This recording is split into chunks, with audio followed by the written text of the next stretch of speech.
Singkong dan Prabowo. Jokowi dan Menhan Prabowo Subianto berkunjung ke Kalteng untuk melihat lahan food estate. Assalamualaikum warahmatullahi wabarakatuh. Sahabat, kembali lagi dengan Tumpal Daniel Putra Siliwangi.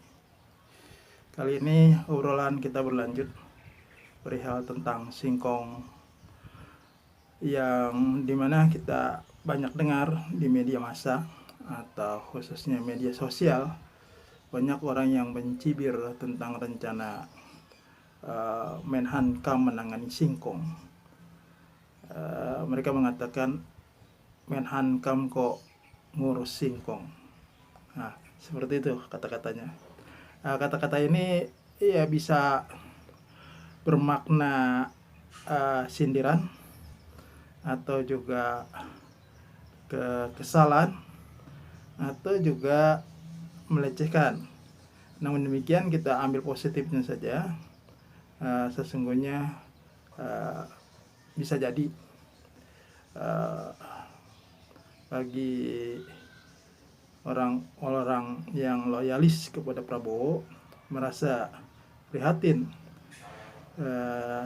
ketika Menhankam mengurus singkong, karena jauh sekali dari urusan dari tupoksi Kementerian Pertahanan dan Keamanan itu. Namun demikian, kalau kita lihat dari sisi positifnya, khususnya berkaitan dengan ketahanan pangan, maka sesungguhnya persoalan singkong atau persoalan pangan bagi Prabowo ini bukan persoalan baru. Persoalan yang sesungguhnya sudah sangat lama beliau impi-impikan, beliau cita-citakan agar bangsa Indonesia ini mandiri dalam hal pangan. Nah, kemandirian di bidang pangan ini akan berwujud kepada ketahanan pangan nasional. Dan ini tentu saja kepentingan bangsa secara keseluruhan. Nah, kita lihat kembali kepada persoalan singkong. Bahkan kalau kita cari latar belakang sejarah bangsa kita ini, makanan pokoknya itu apa? Itu sesungguhnya singkong atau umbi-umbian itu adalah makanan pertama yang dikenal oleh orang-orang yang tinggal di bumi Nusantara ini sebelum beras. Bahkan beras, kalau kita lihat sejarahnya, ini bahan pangan yang sesungguhnya bukan lahir dari bumi Nusantara awalnya. Dibawa oleh para pedagang-pedagang Cina dan India atau Gujarat, memperkenalkan orija sativa, yaitu beras yang berwarna putih, karena sebelumnya ada juga beras yang berwarna hitam. Kalau sekarang ini kita sebut dengan ketan hitam, seperti itu, tapi itu asalnya dari Afrika. Tapi beras yang menjadi pokok kemudian menjadi makanan utama bagi masyarakat Indonesia sampai hari ini, itu sesungguhnya diperkenalkan oleh pedagang-pedagang Cina dan Gujarat. Jadi kembali kepada persoalan singkong, sesungguhnya singkong ini menjadi penting dilihat dari sejarahnya, kebiasaan orang Indonesia, dan sampai hari ini pun sebetulnya singkong walaupun tidak menjadi pokok, dia selalu menjadi penganan yang dicari-cari orang, bahkan di waktu-waktu senggang.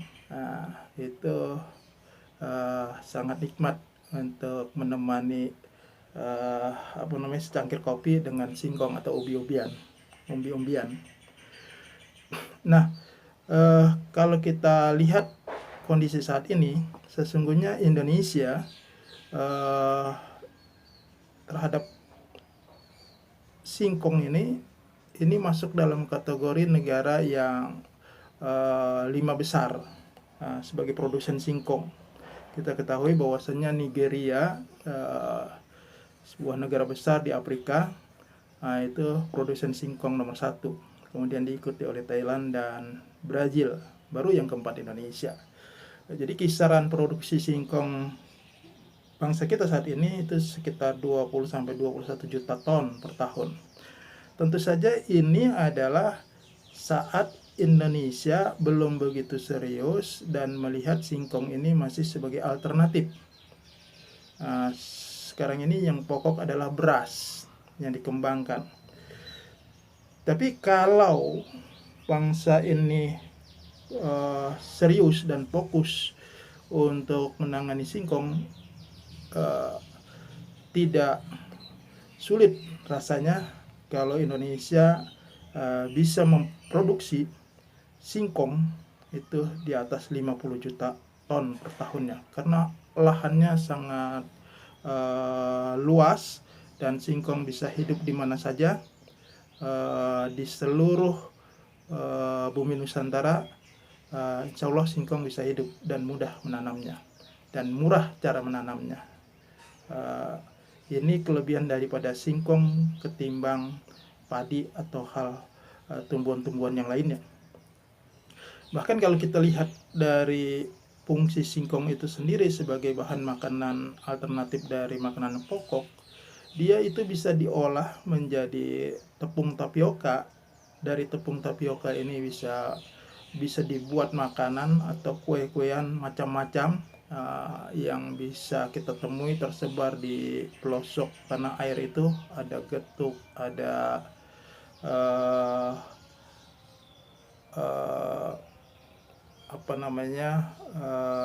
kolak ya, dan macam-macam yang sesungguhnya adalah makanan-makanan khas Nusantara yang sangat lezat dan sangat menarik untuk menjadi bisnis kuliner pada saat ini.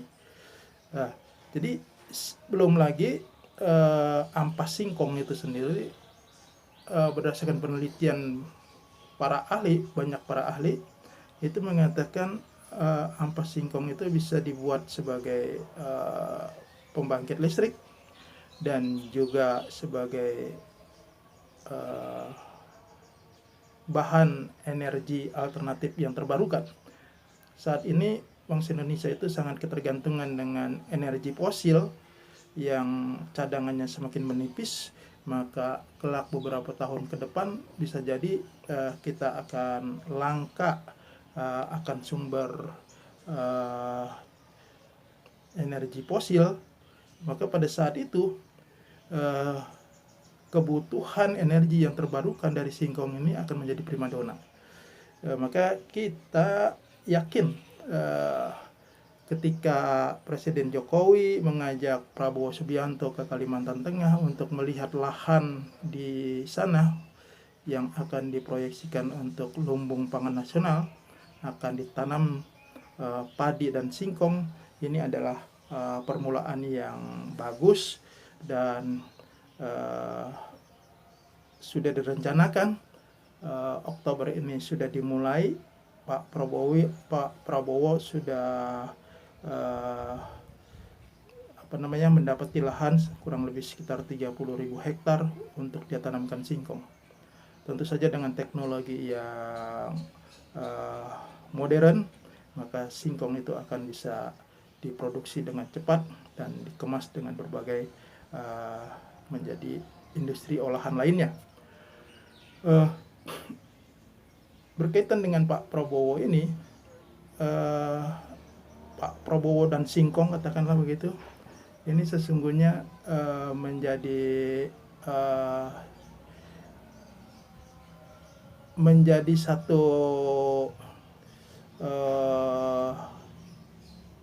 persoalan yang kemungkinan bisa menjadi pelecehan orang lain yang tidak suka, tetapi juga kalau dilihat dari sisi positifnya dan keseriusan Pak Prabowo, karena memang sudah lama Pak Prabowo itu berkecimpung dalam dunia pertanian, cinta kepada para petani.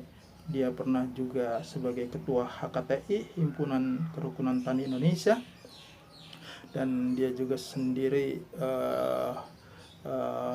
orang yang secara langsung mengembangkan dunia pertanian dan peternakan di berbagai tempat, dan kini dia diberikan tugas oleh negara sebagai tugas tambahan untuk mengurusi pertahanan dan keamanan nasional, yaitu dengan mengurus ketersediaan lumbung pangan nasional.